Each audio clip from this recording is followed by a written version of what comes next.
Hello, আসসালামু আলাইকুম। বাংলাদেশ থেকে আমাদের জন্য একটা পার্সেল এসেছে।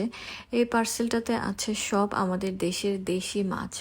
আমার ভাবিকে স্পেশালি অনেক থ্যাঙ্কস, অ্যান্ড সাথে আমাদের মনুকে অনেক থ্যাঙ্কস, কারণ ওরা দুইজন মিলে দেশে প্রতিদিন সকালবেলা উঠে আমাদের জন্য এই মাছগুলা কিনেছে।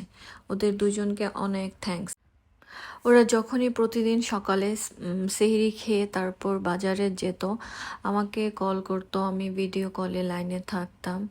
আর আমি ওই টাইমটাতে আমার বাবাকে অনেক বেশি মিস করেছি, কারণ মাছের যে ব্যাপারটা সেটা আমার আব্বা খুব ভালো বুঝতো। তো উনি সবসময় কোনটা দেশি মাছ কোনটা চাষের মাছ এই ব্যাপারগুলো চিনতো। আর আমাদেরকে সবসময় বলতো মাছ আনার পর যে এই মাছটা দেশি, এই মাছটা চাষের, এই মাছটা অনেক মজা হবে, তো এটা খাও, এটা অনেক মজার মাছ, এটা নদীর মাছ। তো খুব মনে পড়তেছে আব্বার কথা। মাছগুলো দেখে অনেক বেশি ইমোশনাল হয়ে গেছি। সবাই আমার আব্বার জন্য দোয়া করবেন।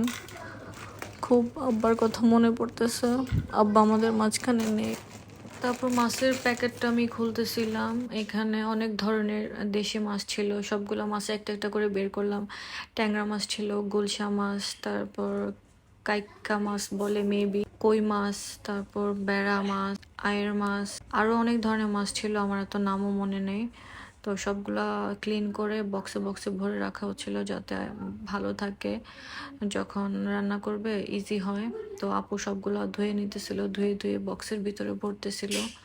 আর আমার ভাবি আমাদের জন্য রোস্ট রান্না করেও পাঠিয়েছিল। তো আমরা এগুলো সব এখন গরম করব। গরম করার পরে এখন আমাদের সেই টাইম হয়ে গেছে, তো দেশের মাছই রান্না করা হলো। এটা হচ্ছে ট্যাংরা গোলসা একসাথে।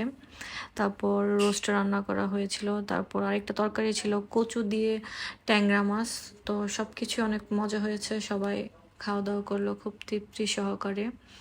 আর ওই পার্সেলে কিছু কাপড় চোপড়ও ছিল, সেগুলো আমি আগে বের করে নিয়েছি, দেখানো হয়নি।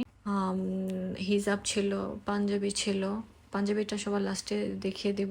আর আমাদের জন্য ওরকম কিছু ছিল না, কারণ হচ্ছে আমরা তো সব এখান থেকে শপিং করেছি, আর থ্রি পিস সব দেশ থেকেই নিয়ে এসেছি, এই জন্য আর ওগুলা করা হয়নি। তো ও আরেকটা কই মাছও ছিল, এই কই মাছটা ভাজা হচ্ছিল সেরিতে খাওয়ার জন্য।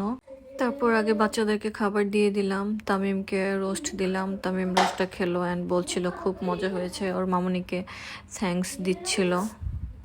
এই যে এলিয়ান থেকে পাঞ্জাবিটা, এই পাঞ্জাবিটা না হলে নাকি ঈদই হবে না। তো পাঞ্জাবিটা অনেক সুন্দর, আমার বোনকে অনেক থ্যাঙ্কস, ও অনেক কষ্ট করে ঘুরে পাঞ্জাবিটা কিনেছে ফাইনালি। আজকের ভিডিওটা এখানেই শেষ, সবাই ভালো থাকবেন, আল্লাহ হাফেজ।